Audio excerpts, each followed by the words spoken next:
Subscribe करें और bell दबाएं ताकि कोई खबर रह न जाए।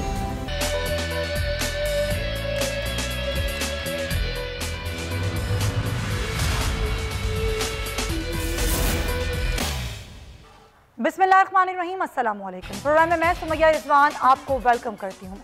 नाज़रीन, वैसे तो बहुत से मौज़ूआत हैं जो आज के प्रोग्राम में हम डिस्कस करेंगे, लेकिन सबसे पहले इस्लामाबाद की सूरत हाल जानेंगे, जहाँ पर यंग डॉक्टर्स की जानिब से एहतजाज किया गया और जो उनका एहतजाज था वो PMC की इमारत के बाहर था। उसके बाद उन्होंने इमारत पर धावा बोल दिया, जिसके बाद कुछ सूरत हाल ऐसी हुई कि वहाँ पर ना सिर्फ पुलिस ने आंसू गैस की शेलिंग की बल्कि झड़पें हुई, लाठी चार्ज किया गया और कई अफराद इसमें जख्मी भी हुए। तो यहाँ पर तरतरीन अभी सूरत हाल क्या है जानेंगे हमारे नुमाइंदे नईम असगर, जो हमें यहाँ से बताएंगे। नईम, ये एहतजाज बहुत देर से था जारी, अभी यहाँ पर क्या सूरत हाल है? क्या कोई मुज़ाकरात हुए? क्या किसी ने इनसे बात किया कि नहीं? पीछे ना कर लें थोड़ा जी। नईम असगर जो कि स्पॉट पर मौजूद हैं, जहाँ पर यंग डॉक्टर्स धरना दे के बैठे हुए हैं, एहतजाज कर रहे हैं और PMC की इमारत पर उन्होंने धावा बोला। उसके बाद पुलिस ने उन्हें रोकने की कोशिश की, आंसू गैस की शेलिंग की, पथराव किया गया पुलिस पर भी, और इस दौरान कई अफराद ज़ख्मी भी हुए।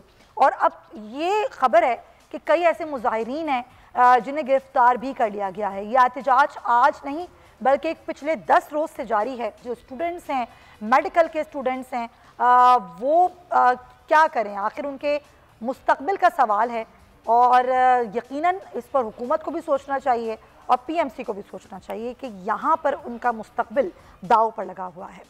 खैर, आगे बढ़ते हैं। आगे हम कोशिश करेंगे प्रोग्राम में जाकर कि इस इशू पर मैं ज़रूर बात करूँ और इस इशू को हम डिस्कस करें, लेकिन आज सबसे पहले आगाज़ कर लेते पेंडोरा पेपर्स। नाज़रीन, पेंडोरा पेपर्स जहाँ दुनिया भर में उसने हलचल पैदा की, वहीं पाकिस्तान की सियासत में भी एक बार फिर बौछार आ गया। पानामा पेपर्स की तरह ये रिपोर्ट इस हद तक धमाका खेज तो नहीं कि इसमें मुल्क के वज़ीर आज़म का नाम शामिल हो, अलबत्ता वफाकी काबीना के अरकान के नाम, हुक्मरान जमात के रहनुमाओं के नाम ज़रूर इसमें शामिल हैं, जिनके खिलाफ कार्रवाई वज़ीर आज़म के लिए अब एक सख्त इम्तिहान से कम ना होगी। वज़ीर आज़म पाकिस्तान इमरान खान ने पेंडोरा पेपर्स की तहकीकात के लिए एक आला सतह का सेल कायम तो ज़रूर कर दिया है, जो ऐसे पाकिस्तानियों से तहकीकात करेगा जिनके नाम इस पेंडोरा दस्तावेज़ात में शामिल हैं। मगर क्या इस तहकीकात के जरिए तहरीक इंसाफ की हुकूमत अदल इंसाफ की मिसाल कायम कर सकेगी, या फिर पानामा पेपर्स की तरह वक्त के साथ साथ पेंडोरा पेपर्स भी माजी का ढंडोरा बन जाएंगे? जब पनामा लीक्स आया तो नाज़रीन ये कहा जा रहा था कि तारीख की सबसे बड़ी लीक्स है, जिसके मुकाबले विकी लीक्स भी छोटे हैं। पनामा लीक्स में 2,14,000 अफराद, कंपनियों, ट्रस्ट, फाउंडेशन की तफसीलात मौजूद थी। पानामा पेपर्स में दस्तावेजात की तादाद 1,10,00,000 थी। पानामा पेपर्स में जब मुल्क की नामवर शख्सियात के नाम आए तब भी मुल्क की सियासत में एक बौछार पैदा हो गया था।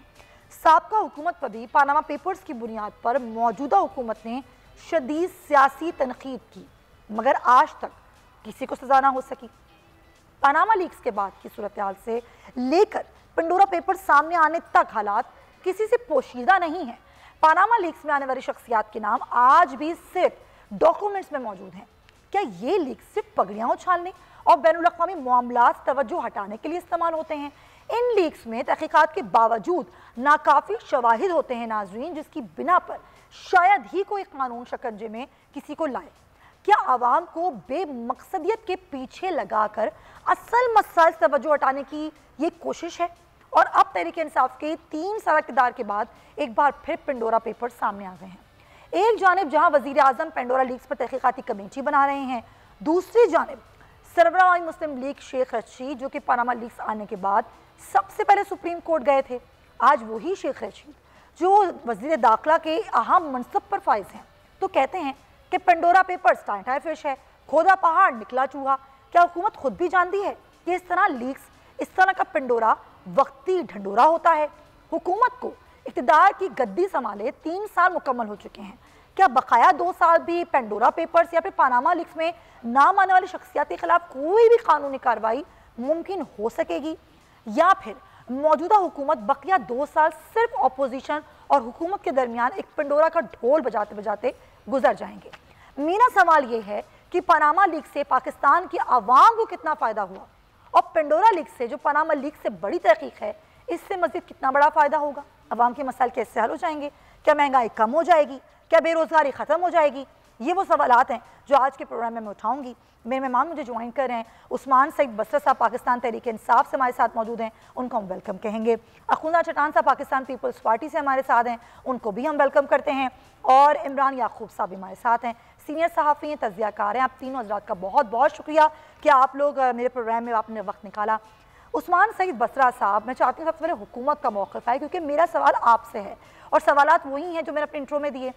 आज पेंडोरा है, पहले पनामा था, ये जो भी तहकीकात होती है एक तहकीकाती सेल के ज़रिए जो कि आप वज़ीर-ए-आज़म बना रहे हैं, कैसे होगी? आप हर किसी की तहकीकात करेंगे? उन तमाम 700 लोगों की तहकीकात करेंगे जिनके नाम इसमें शामिल हैं, चाहे वफाकी काबीना में लोग हों, चाहे आपकी हुकूमत के लोग हों, वुज़रा हों, जर्नल्स हों, ब्यूरोक्रेट्स हों, बिजनेसमैन हों, सब की तहकीकात करेंगे? कितने अरसे में करेंगे? कैसे करेंगे? क्या मैकेनिज़्म होगा?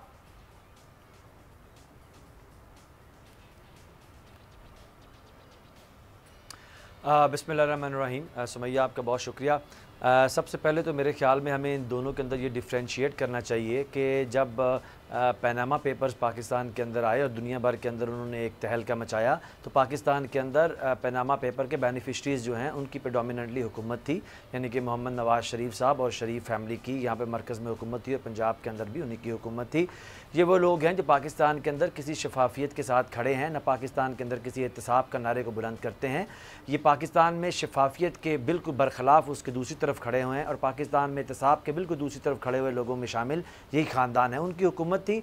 आज पाकिस्तान के अंदर ऐसे वज़ीर-ए-आज़म की हुकूमत है जिसने इन पेपर्स के आने के बाद सबसे पहले अपना एक पॉलिसी स्टेटमेंट उन्होंने दिया और उसके अंदर वाज़ेह कर दिया कि हम दुनिया भर में जो चोरी का पैसा है उसको चोरों और चोरी का पैसा करने वालों के सहूलतकारों के ख़िलाफ़ हर किस्म के इक़दाम करेंगे। और हमें खुशी है कि दुनिया जो है वो इस तरफ देखे कि किस तरह गरीब मुल्कों से 7 खरब डॉलर के करीब जो दौलत है वो लूट के ले गई है टैक्स हेवन्स के अंदर जो वेस्ट के अंदर फैले हुए हैं। तो एक तो सबसे अच्छी बात यह है कि मुल्क के अंदर वज़ीर-ए-आज़म, मुल्क के अंदर हुकूमत, मुल्क के अंदर अनाने हुकूमत उस वज़ीर-ए-आज़म के पास है, उस पार्टी के पास है जो शफाफियत का ना सिर्फ नारा लगा रही है बल्कि शफाफियत के ऊपर अमल करके भी दिखा रही है। अगर आप मेरी मालूमात में इजाफा करना चाहें और मेरे नाज़रीन बल्कि एहतसाब के नाम पे उन्होंने अपनी पार्टी ये जो आपने अभी फिगर दिया है 7 खरब से जायद की जो लूटी हुई दौलत है, इस 3.5 साल दौर में अभी हुकूमत कितनी लूटी हुई दौलत वापस लेकर आई है?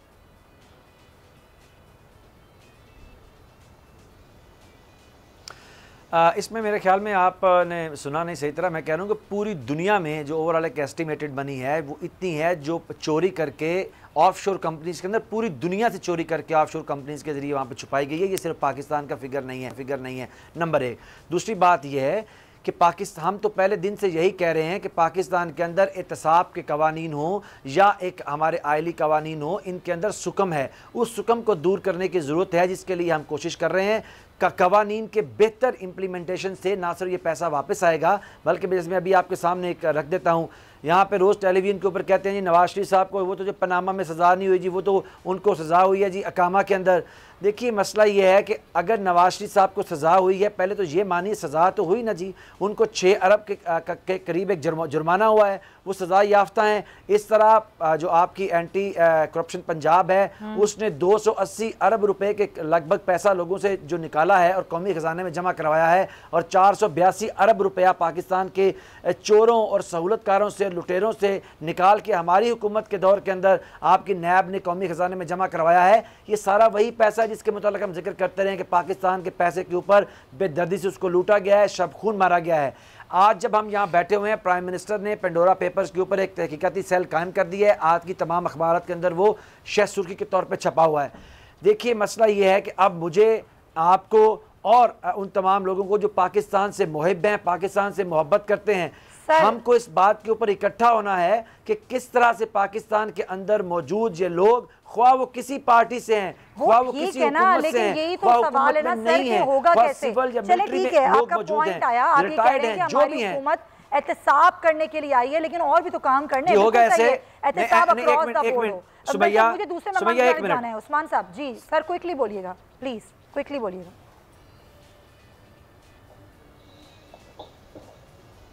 मैं सिर्फ सुमैया आपकी खिदमत में यह कर रहा हूँ कि देखिए हमने अपने घर से यानी पाकिस्तान तहरीके इंसाफ से एहतसाब को शुरू करके हमारे दौर के अंदर हमारे वुज़रा स्टेप डाउन हुए हैं, एहतसाब के सामने पेश हुए हैं, नैब के सामने पेश हुए हैं, सुल्तान खान हो, अलीम खान हो, बाबर अवान हो, सवाती हो, जिसके ऊपर भी इल्जाम लगा है वो स्टेप डाउन होकर पेश हुआ है। ये हमने मिसाल कायम किया है। Point taken. इमरान याकूब साहब, अब ये हुकूमत शुरू से ही कहती आई है, वज़ीर आज़म की पहली तकरीर से लेके मंशूर से लेके आज तक के जी एहतसाब होगा, सबका होगा, क्रॉस द बोर्ड होगा।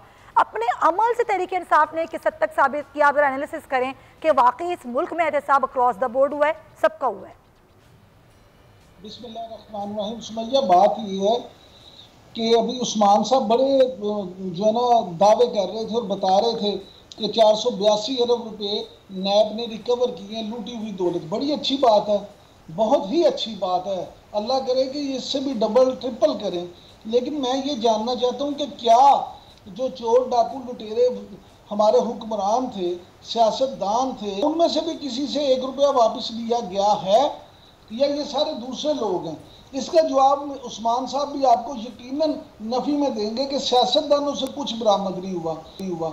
इसका मतलब ये हुआ कि या तो वज़ीर आज़म इमरान खान साहब सियासतदानों को जो चोर लुटेरे डाकू कहते थे वो गलत कहते थे, और या फिर इनकी मैनेजमेंट, इनकी गवर्नेंस। शेख रशीद अहमद साहब हमारे साथ मौजूद, वज़ीर दाखिला, उनसे बात करते हैं। शेख साहब, बहुत शुक्रिया प्रोग्राम में वक्त देने के लिए। सर, ये जो तहकीकाती सेल वज़ीर आज़म ने कायम किया है, ये कैसे काम करेगा? और वो तो तहकीकाती सेल कायम कर रहे हैं और आप कह रहे हैं पेंडोरा पेपर्स टाइम फिश है।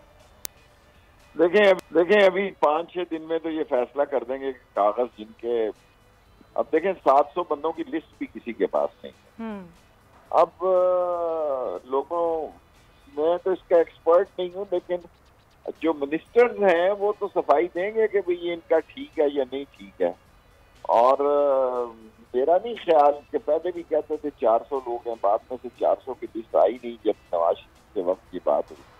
अब लोग कहते हैं 700 लिस्ट है, तो किसी अखबार को 700 की लिस्ट तो छापनी चाहिए कि कौन कौन है। टीवी में तो चंद लोगों के नाम आए और बस काम खत्म हो गया। तो जो मिनिस्टर्स हैं उसको उनसे पूछा जाएगा कि आपने ये कैसे किया। बाकियों की मुझे नहीं मालूम लिस्ट किसके पास है। मैं एज इंटीरियर मिनिस्टर मेरे पास तो नहीं। तो सर लिस्ट नहीं है तो तहकीकात कैसे होगी? ये अब लिस्ट आएगी 700 बंदों। अभी तो यही जो 5-10 नाम चल रहे हैं इनकी तहकीकात हो। यानी कि टाइम फिश नहीं है फिर ये? बस इन दी एंड जो है, देखें जो जितना इसका पीक और हाइट थी वो कुछ नहीं है। कल अब बिल आखिर जो सुप्रीम कोर्टों में जाएंगे, सुप्रीम कोर्टों में 2-4-6 महीने लगेंगे। तो फिर हुकूमती वुज़रा के साथ क्या सलूक किया जाएगा? बीवी मुझे तो नहीं पता क्या किसकी ठीक है और किसकी ठीक नहीं है। टेक्निकल मैं बंदा नहीं हूँ इस बारे में। चलें, पॉलिटिकली तो मैं हाजिर हूँ। जो आप सवाल पूछे, फॉर्चुनेटली ये जो इस किस्म के मामले हैं इसका, लेकिन शेख साहब पनामा का कुछ नहीं हुआ तो पेंडोरा का कुछ होगा? होना तो चाहिए, उसका भी होना चाहिए, इसका भी होना चाहिए। चलें, ठीक है, बहुत शुक्रिया शेख रशीद अहमद साहब गुफ्तगू। तो ये इमरान साहब, जब ये टाइम फिश है, मामला क्लियर ही नहीं है, तो फिर तहकीकाती सेल कैसे काम करेगा? यही तो सवाल है मेरा कि काम कैसे होगा? सुमैया, ये देखें कि वजीर दाखिला है शेख रशीद साहब। जी, इनका पोर्टफोलियो देख लें। इनके अगर इनको नहीं पता, ये इस बात पे पूरी इत्मीनान नहीं है, ये कहते हैं जी कोई लिस्ट ही नहीं है हमारे पास, तो फिर वो जो सेल बना या कमेटी बनी, आप उसको ये तो कह सकते हैं कि पाकिस्तान में जो कमेटी बनती है ना, असल में वो कमेटी डल जाती है। अच्छा। पता ना आपको जो जी। खवातीन और बाजारों में दुकानदार बिजनेसमैन कम्युनिटी एक कमेटी जी। हाँ, तो ये हुकूमती सतह पे इस तरह की पिछले तकरीबन 3.25 साल से हम वही कमेटियां देख रहे हैं कि वो कमेटी डल जाती है और फिर जिसकी वो कमेटी निकलती है वो मौजे करता है और आवाम बेचारी महंगाई आवाम तो वही भुगत रही है। बिल्कुल आप सही कह रहे हैं। अफकुज़ा चटान साहब, पीपल्स पार्टी इसको किस तरह से ले रही है? क्योंकि एक पनामा पेपर्स का हंगामा हुआ, फिर अभी पेंडोरा पेपर्स आ गए हैं। पीपल्स पार्टी क्या समझती है? तहकीकात होनी चाहिए पनामा से लेकर पेंडोरा तक? बिस्मिल्लाहिर्रहमानिर्रहीम। देखिए जी, हम कोई नहीं मुतालबा नहीं कर रहे हैं। खुद ये जनाब मुहतरम इमरान अहमद न्याजी साहब जो जिसका जो मुतालबा था, जिस टाइम पे पनामा आ गया था, उन्होंने कहा था कि मुझे कोई तहकीकाती कमेटी मंजूर नहीं है, मुझे कोई कमीशन मंजूर नहीं है, सुप्रीम कोर्ट एक GIT बनाए और GIT के जरिए इसके तहकीकात करे। हमारा भी यही मुतालबा है कि अगर एक पाकिस्तान है, अगर सबके लिए एक जैसा है और इसमें गुड पनामा और बेड पनामा नहीं है, तो चाहे 500 वो थे 700 ये हैं, तमाम के लिए एक कमेटी बनाई सुप्रीम कोर्ट के निगरानी में और एक GIT बनाए और इन तमाम सर एक कमीशन तो मियां साहब के जमाने में बना था, फिर उसका भी कुछ नहीं हुआ, मियां साहब को सजा हो गई, उस पर भी उन्हीं के मुताबिक बना था। मैं आपको एक बात बताऊं, ये किस तरह का एक पाकिस्तान है कि कल तक ये PTI वाले कह रहे थे, ये लगे हुए थे कि हम इसलिए शहबाज शरीफ के साथ नेब के चेयरमैन पे मुज़ाकरात करने के लिए तैयार नहीं है कि खुद जो है वो इस पे नेब के केसेस है। तो आज जब इमरान खान के कजन का नाम इसमें है, सही है, जब इसके घर का एड्रेस जमान पार्क का इसमें है, जब खसरू बख्तियार का इसमें नाम है, जब गौहर अयूब का इसमें नाम है, जब इनके पार्टी के बहुत सारे लोगों के नाम इसमें है, तो ये कैसे हो सकता है कि इमरान खान इसका तहकीकात करे और जो तहकीकात यानी कि आप कह रहे हैं कोई आजाद कमीशन बनाया जाए, हुकूमत का कोई तहकीकाती सेल ना हो, जो इमरान का सर ये नैब को भेजने की और FIO को भेजने की बातें की जा रही हैं, निगरानी में एक कमीशन बनाए और 3-4 दिन तक इंतजार कर रहे हैं कि हुकूमत क्या कर रही है। हुकूमत नहीं करेंगे तो हम हर कानूनी रास्ता अपनाएंगे। जरा वो चेयरमैन नैब पर ही बात कर लूं, आप कह रहे हैं ना कि चेयरमैन नैब का मामला है और हम सही अदालतों में जाएंगे, बिल्कुल। अब जरा ये मामले पर भी बताइए, इस पर मौक़िफ़ लूंगी मैं आपका कि अब ज़ाहिर चेयरमैन नैब की मुद्दत मुलाज़िमत तौसीक़ का मामला है, तो नाज़रीन अगर हम ये कहें कि हमारे मुल्क के पार्लियामेंट का माहौल इस वक्त बिल्कुल गैर जमहूरी हो चुका है, तो शायद ये गलत ना होगा। पार्लियामेंट में ना अहम मामला तो मुशावरत की जाती है, ना कोई ऐसे कवानीन हैं जिससे मुल्क का मुस्तक़बिल, इदारों का मुस्तक़बिल जुड़ा हो, वो मंजूर हो पाते हैं। हुकूमत और अपोजिशन में तलक़ियाँ कुछ इस हद तक हैं कि किसी भी मामले पर इत्तेफाक हो ही नहीं पाता, ख्वाह वो EVM हो, FATF हो या फिर नैब के कवानीन। जब हुकूमत और अपोजिशन में इत्तेफाक नहीं होता, वहाँ हुकूमत की जानिब से सदारती ऑर्डिनेंस का इस्तेमाल किया जाता है। इस वक्त चेयरमैन नैब जैसे रिटायर्ड जावेद इकबाल को तौसीक़ देने का मामला है। वज़ारत क़ानून की जानिब से मुसव्विदा भी तैयार कर लिया गया है। हुकूमत ने 2019 की तरह सदारती ऑर्डिनेंस के तहत नैब ऑर्डिनेंस 1999 की शिक B में तरमीम लाने का फैसला किया है। नाज़रीन ये वो शिक है जिसके तहत चेयरमैन नैब की मुद्दत मुलाज़मत नाकाबिले तौसी है। अपोजिशन की जानिब से चेयरमैन नैब की तौसी के मामले पर एक शदीद रद्द-ए-अमल आया और सवाल ये उठाया जा रहा है कि हुकूमत आखिर चेयरमैन नैब को तौसी क्यों देना चाह रही है। अपोजिशन ये कह रही है कि अगर तौसी दी गई तो अपोजिशन सुप्रीम कोर्ट का दरवाज़ा खटखटाने को तैयार है। वैसे ये पहली बार नहीं हुआ, हुकूमत की जानिब से ज़रारती ऑर्डिनेंस का इस्तेमाल करके पहले भी तौसी दी जाती रही है। रवा साल ही हुकूमत की जानिब से प्रोसिक्यूटर जनरल नैब असगर हैदर को बिल्कुल इसी तरीके से तौसी दी गई। नैब कानून के तहत इनका 3 साल का दौर भी नाकाबिले तौसी था, ताहम एक ऑर्डिनेंस के तहत कानून में रद्द-बदल करके उन्हें तौसी दी गई। यहाँ ये सवाल अहम है कि हुकूमत की जानिब से हर दूसरे मामले पर सदारती ऑर्डिनेंस का इस्तेमाल किया जा रहा है जबकि पार्लियामेंट मौजूद है। सदारती ऑर्डिनेंस के कानूनी तकाजे क्या हैं और सदर मुमलिकत किन हालात और किन वजूहात पर सदारती ऑर्डिनेंस जारी कर सकते पर बात करते हैं। बसरा साहब, जब पार्लियामेंट है वहाँ पर कानून साजी हो सकती है, पार्लियामेंटेरियंस हैं मुअज़्ज़िज़ जिन्हें अवाम वोट दे के वहाँ बिठाते हैं कि वो मुल्क और कौम के लिए कानून साजी करें, अहम फैसले करें, तो फिर बार बार हर बात पर सदारती ऑर्डिनेंस क्यों आ रहा है? अच्छा सुमैया, सबसे पहले तो मैं जवाब देना चाहूँगा आपकी बात का कि आपने कहा कि आखिर इन नैब के चेयरमैन जो हैं इसके पीछे इनकी तौसीक़ के पीछे क्या विज़डम कार फरमा है। देखिए विज़डम क्या है इसके पीछे। विज़डम ये है कि पीपल्स पार्टी के दौर और नून लीग के दौर के अंदर इसी नैब और इसके जो इसका पुराना नाम था उसके ऊपर सिर्फ 20 अरब रुपया पाकिस्तान की आवाम का लूटा हुआ रिकवर करवाया इन दोनों हुकूमतों ने। हमारी हुकूमत के एक जो 3 साल हैं इसके अंदर अब ये फिगर जा चुकी है, मैंने आपको पहले भी कहा, 482 अरब रुपए के ऊपर। इन नैब के चेयरमैन के मुद्दत के दौरान जो हमारी हुकूमत में रही 3 साल के अंदर कारकर्दगी है, कमोबेश 500 अरब रुपया पाकिस्तान के लोगों का जो लूटा गया था वो सरकारी ख़जाने में वापस पब्लिक एक्सचेकर का पैसा वापस जमा किया जा चुका है। ये अपने अंदर एक बहुत बड़ी एक रैशनल है कि उनको कंटिन्यू किया जाए। कितनी रिकवरी की आपने? मैं इमरान भाई, क्योंकि मेरी बात पे हंस रहे थे, हमारा उनसे बड़ा मोहब्बत का ताल्लुक़ है। इमरान भाई सियासतदानों के तरीक़ा वारदात को मुझसे बेहतर जानते हैं ये एक नहीं 4 फोल्ड के अंदर काम डालते हैं और ये तरीका वारदात सुप्रीम कोर्ट के अंदर इसको बाकायदा पेश किया जा चुका है। मसला ये है कि जब हम कहते हैं कि मुश्ताक चीनी गिरफ्तार हुआ, 164 के बयान दिए, उससे रिकवरी हुई, मुश्ताक चीनी किसके बिहाफ पे काम कर रहा था? इमरान याकूब आपको बताएंगे कि वो नवाज शरीफ और उनका शहबाज शरीफ उनके ख़ानदान का फ्रंटमैन था। जब हम कहते हैं अब्दुल सईद लूथा, अब्दुल नसीर, ये कौन लोग थे? ये शरीफ ख़ानदान के फ्रंटमैन हैं। जब हम कहते हैं कि बेनामी अकाउंट और बेनामी अकाउंट होल्डर्स के पैसे, हमने पैसे रिकवर किए, ये बेनामी अकाउंट होल्डर्स कौन थे? ना तो सुमैया आपके पास ये बेनामी अकाउंट होल्डर्स हैं, ना आप हैं, ना मैं हूं, ना इमरान याकूब साहब हैं। ये हमारी पाकिस्तान की सियासत और अनाने हुकूमत के ऊपर मुसल्लत वो चोर और डाकू और उनके फ्रंटमैन ही तो हैं। और 500 अरब रुपया नैब ने कोई मुझसे रिकवर नहीं किया। इमरान याकूब से 5 रुपये भी रिकवर नहीं हुए क्योंकि इन्होंने कभी लूटे ही नहीं है, ना सुमैया से हुए हैं। या सियासतदानों यानी शरीफ खानदान के फ्रंटमैनों अब्दुल नसीर लूथा से हुए हैं, सईद सूदी से हुए हैं, मुश्ताक चीनी से हुए हैं, उधर अब्दुल मजीद गनी से हुए हैं। बिल्कुल सही, आपका पॉइंट आया, बहुत शुक्रिया। सर मुझे ब्रेक लेनी है, सॉरी सर, आपका पॉइंट आया।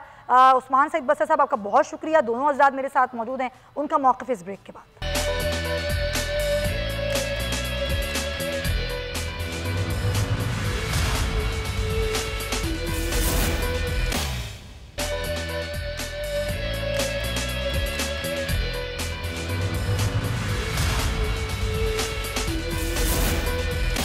Welcome back to the show. Break पर जाने से पहले हम बात कर रहे थे चेयरमैन नैब की मुद्दत मुलाज़मत तौसीक़ के हवाले से, जिस पे हुकूमत का ये कहना है कि हम सदारती ऑर्डिनेंस लेकर आएंगे, जो तरीक़ेकार होता है वो तरीक़ेकार नहीं अपनाया जाएगा, यानी कि अपोजिशन लीडर से मुशावरत नहीं की जाएगी। इमरान याकूब साहब अभी जिस तरीके से ब्रेक से पहले बस्तर साहब बात कर रहे थे वो कह रहे थे कि मामला ये है कि फ्रंटमैन रखे होते हैं, फ्रंटमैन से रिकवरी की है और फिर जिनके खिलाफ केसेस चल रहे हैं उनसे हम क्या बात करें? शॉर्ट टेक प्लीज़ अपना दीजिएगा। सुमैया, बात मुख्तसर सी ये है कि अगर आपको पता है कि ये उनके फ्रंटमैन है और उनसे आपने बरामद भी कर लिया रकम लूटी हुई, तो फिर उनके बयानों की रोशनी में क्यों नहीं साबित करते कि जिसके फ्रंटमैन है उसको पकड़े? इसका मतलब ये है कि आपका केस ही कमजोर है। आप सियासी तौर पे ये तो कह रहे हैं अपने मुंह से कि ये उनके फ्रंटमैन है, लेकिन आपसे ये साबित नहीं हो पा रहा। और मैं माफी चाहता हूँ, कानून मेरे कहने पे या सुमैया रिजवान के कहने पे या उस्मान बसरा के कहने पे नहीं मानता, कानून सबूत को मानता है। तो अगर आपके पास सबूत नहीं है तो इसका मतलब है आप जो कुछ भी कह रहे हैं वो सीना कसर है, आप जो मर्जी कहते हैं।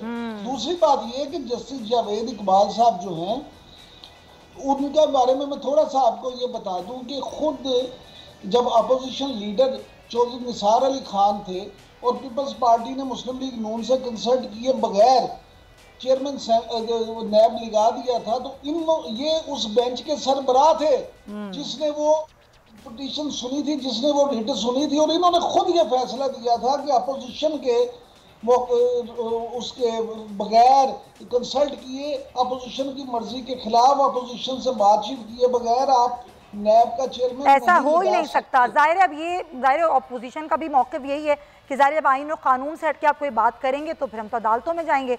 अच्छा, पीपल्स पार्टी का मौक़िफ़ बड़ा वाज़ेह है खुदा चट्टान साहब, कि आप लोग कहते हैं कि ये गैर आइनी और गैर कानूनी तरीका है। अगर हुकूमत ये करती है, सदारती ऑर्डिनेंस लाती है, तो फिर पीपल्स पार्टी जाएगी फिर सुप्रीम कोर्ट, चैलेंज करेगी इस मामले को? बिल्कुल जी, हम तो जो भी गैर कानूनी काम होगा हम हर जगह पे चैलेंज करेंगे, असम्बलियों के अंदर भी, सड़कों पे भी और अंदर भी।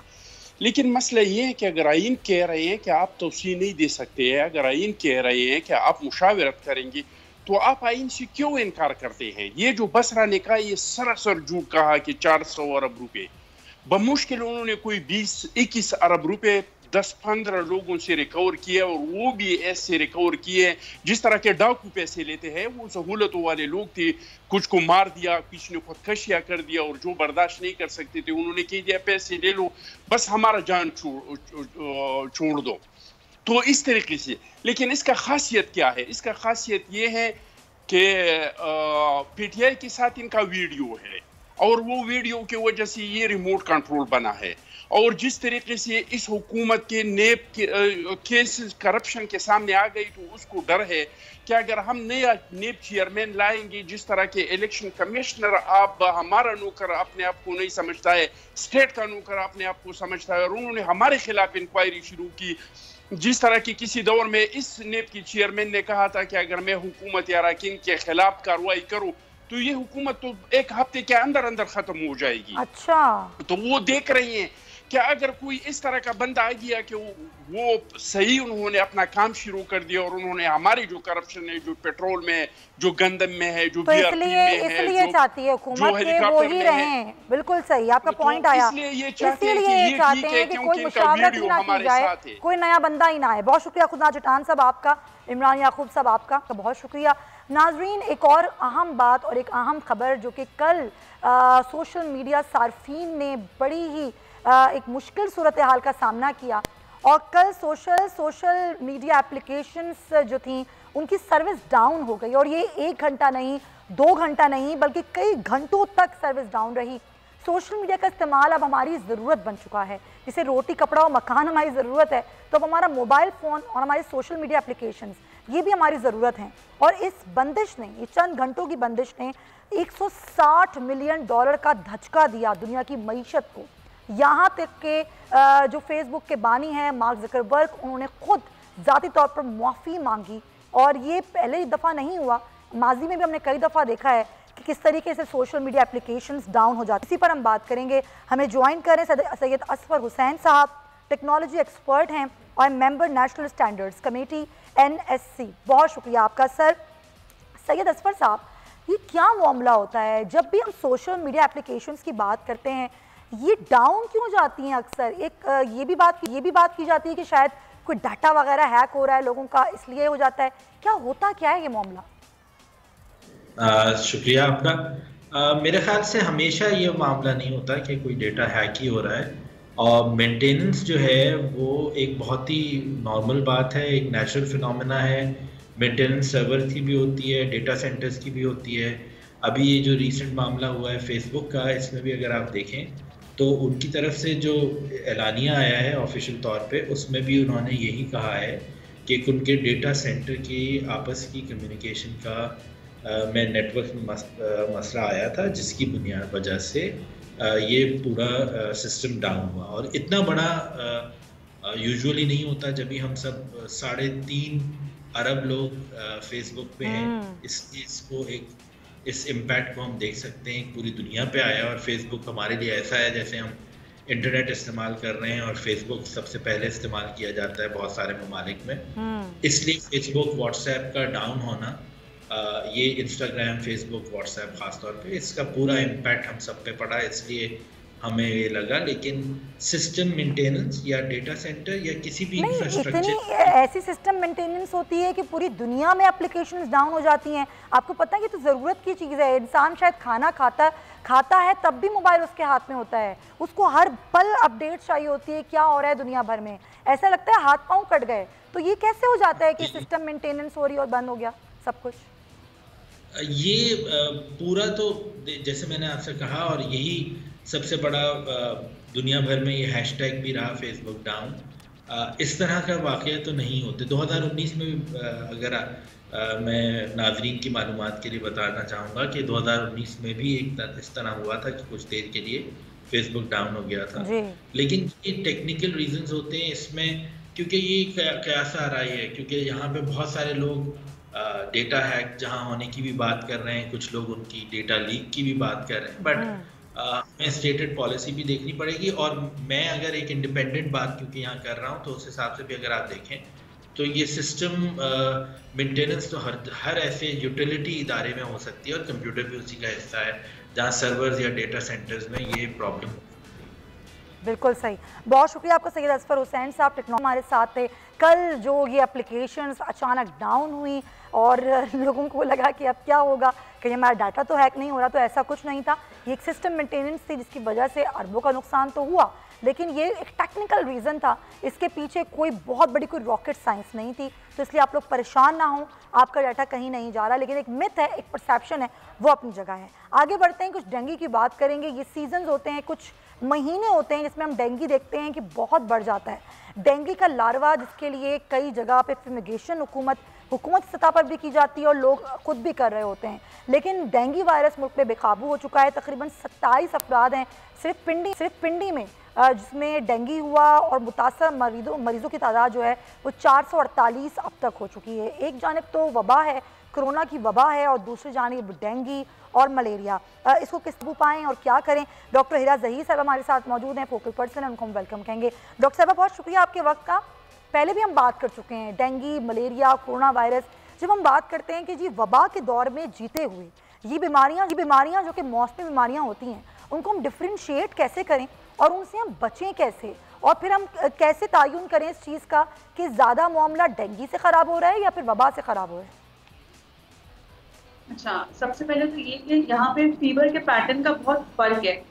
डेंगू का मैंने पहले भी बताया था कि डेंगू और मलेरिया के अंदर हाई ग्रेड फीवर होते हैं, और कोरोना के अंदर अगर आप उसको कोविड के साथ लाने की कोशिश करें तो कोविड के अंदर फ्लू लाइक सिम्टम्स होते हैं, उसके अंदर लो ग्रेड फीवर होता है। एक चीज़ वबाई सूरत हाल के अंदर हम चाहते हैं कि ज़्यादा से ज़्यादा हम प्रिवेंटिव साइड के ऊपर जाएं, लोगों को इससे बचने की ज़्यादा से ज़्यादा हम कैंपेनिंग करें through print media, through electronic media, through radios, और इन चीज़ों पर हम ज़्यादा फोकस करें। अब इशू ये है कि कोविड के साथ साथ ये डेंगू और मलेरिया का अगर आप कहें कि यहाँ पे हमें जो सामना हो रहा है, that is because of the weak immune system we are facing over the years. थोड़ी सी चेंजेस आ रही हैं लोगों के अंदर, वीकनेसेस जो डेवलप हो रही हैं, और ये उन लोगों में ज़्यादा पॉजिटिव हो रहा है जिनकी हिस्ट्री निकल के आ रही है कि जिनको कभी पिछले साल में या इस साल के शुरू में कोविड हो चुका है। तो इसकी जो मैनिफेस्टेशन अभी कोविड प्लस डेंगू की बन के आ रही है, वो थोड़ी सी जो है ना क्वेश्चन मार्क क्रिएट कर रही है कि हमारी लिए एक नई चीज़ है जो डील विद।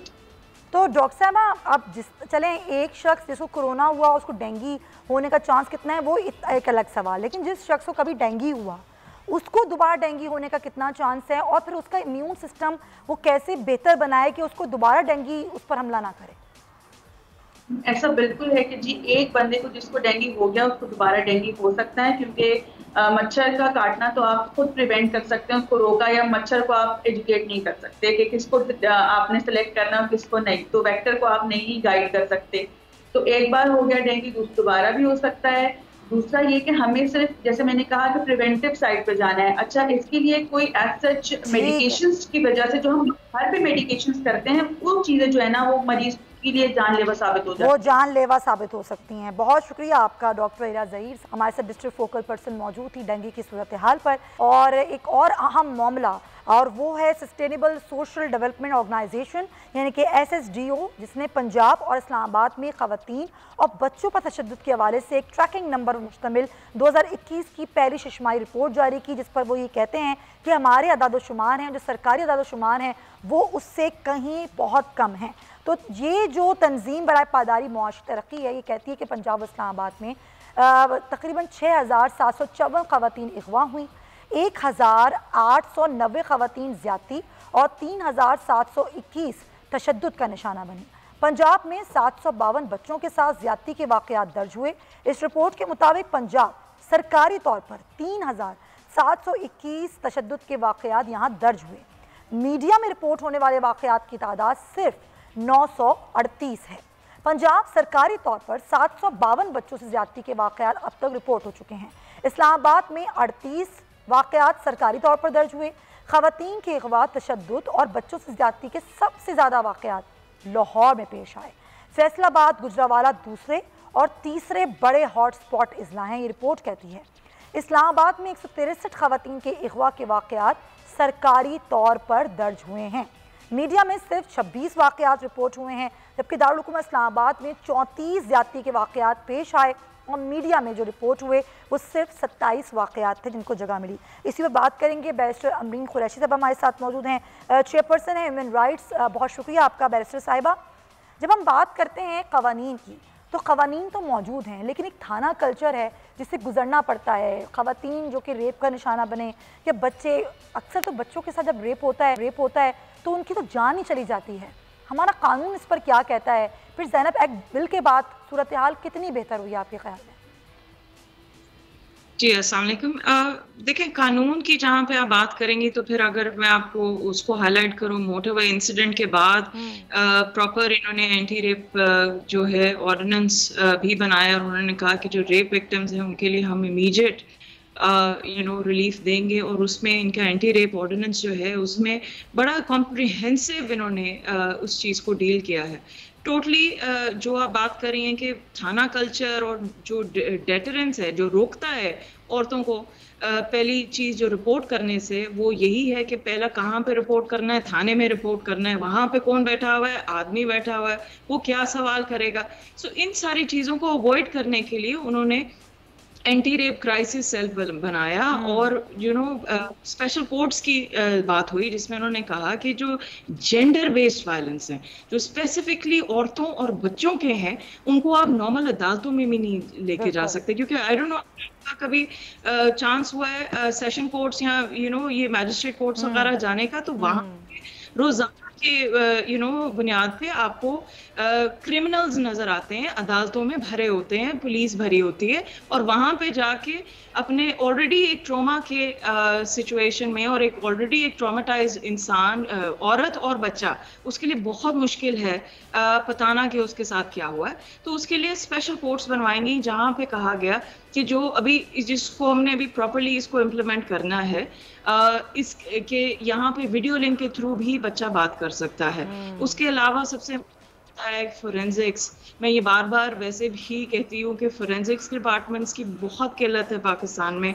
हमारे पास ये कदम का भी केस था, आप ये देख सकते हैं कि फोरेंसिक्स लाहौर आता है यहाँ के, क्योंकि एक ही डिपार्टमेंट है इस वक्त, जहाँ पे सिंध में भी है मगर ऑब्वियसली ये पंजाब में आता है, जिससे डिले हो जाता है। फोरेंसिक्स जो है क्रिमिनल लाइबिलिटी जो एक वो होता है ना, कन्विक्शन कर सकता है कि वो 100% होता है, उसमें डिले आता है। और अभी तो हम इस्लामाबाद और मैं बड़े शहरों मुल्तान वगैरह की बात कर रही हूँ, जो रूरल एरियाज हैं, जो छोटी डिस्ट्रिक्ट्स हैं, वहाँ पे तो पहुँच ही नहीं है, और वहाँ पे तरीका नहीं है मेडिकल लीगल ऑफिसर्स को ट्रेन करने का कि जब ऐसा विक्टिम आता है, बच्चा और या एक औरत जिसके साथ इस तरीके से ज्यादती हुई है, तो उनकी कैसे फोरेंसिक्स जो मेडिकल टेस्ट है वो किस तरीके से लेना है। हमारे पास किल्लत है मेडिकल लीगल ऑफिसर्स की। तो ये जो मेन चीजें हैं उन तक हम शायद जाते नहीं हैं, हम सिर्फ सारा कुछ पुलिस या हुकूमत पे करते हैं। आप सही कह रही हैं कि पहले मेडिकल लीगल ऑफिसर से लेके फोरेंसिक और उसके बाद के सारे मामलात यहाँ पर बहुत ज़्यादा सुकम है चीज़ों में। अच्छा, एक कानून आता है, हुकूमत लेकर आती है नामर्द बनाने के हवाले से, आप बताएंगी मैम कि क्या कोई इस तरह का अभी तक हुआ, कोई इम्प्लीमेंट शुरू हुआ? नहीं जी, मुझे जहाँ तक मुझे पता है आई डोंट थिंक कि कोई कहीं पे भी किसी केस में इस वक्त इसको इस्तेमाल किया गया है, या एटलीस्ट मेरी नॉलेज में नहीं है, ना ही मीडिया की नॉलेज में है कि जहाँ पे इसको इस्तेमाल किया गया हो, और इस वक्त प्रॉपर कोई कन्विक्शन भी नहीं हुई अंडर दैट लॉ। मगर आई होप कि जब ये आएगा और फिर हम देखेंगे, क्योंकि मेन चीज़ सिर्फ ये नहीं है कि हमें कन्विक्शन चाहिए, मेन चीज़ अदालतों का सही होना है। लोगों को, आपके जो पब्लिक है जब बाहर जाती है, औरतें और जो बच्चे हैं, वहाँ पे वो सेफ फील करें।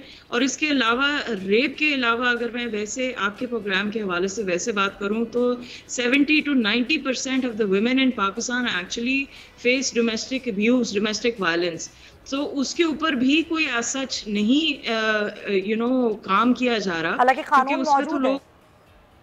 बिल्कुल, कानून तो आपके पास एसिड के ऊपर है, कि एसिड के ऊपर है, हरासमेंट के ऊपर है, प्रॉपर्टी के ऊपर है, रेप के ऊपर है, ये कानून तो मौजूद है, इम्प्लीमेंटेशन नहीं है और ट्रेनिंग नहीं है। जो जिन लोगों के पास ये इख्तियार जिनको दिया हुआ है उनको समझ नहीं है। सही कह रही हैं आप, सारे मसाइल यहाँ से रूट से जो है वो पैदा होते हैं। बैरिस्टर अमरीन कुरैशी साहब, बहुत शुक्रिया आपके। बिल्कुल दुरुस्त कहा कि क़वानीन मौजूद हैं, लेकिन क़वानीन पर अमल दरामद और उससे पहले के मामलात और लोगों को ट्रेनिंग देने की ज़रूरत है कि एक रेप केस किसी के साथ हुआ, उसको उस ट्रॉमा से कैसे निकालें और फिर कैफरे किरदार तक उस मुल्ज़िम को कैसे पहुँचाना है, इस पर वाकई काम करने की ज़रूरत है।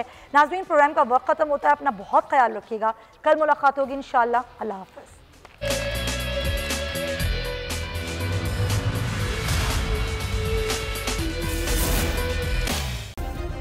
सब्सक्राइब करें और बेल दबाएं ताकि कोई खबर रह न जाए।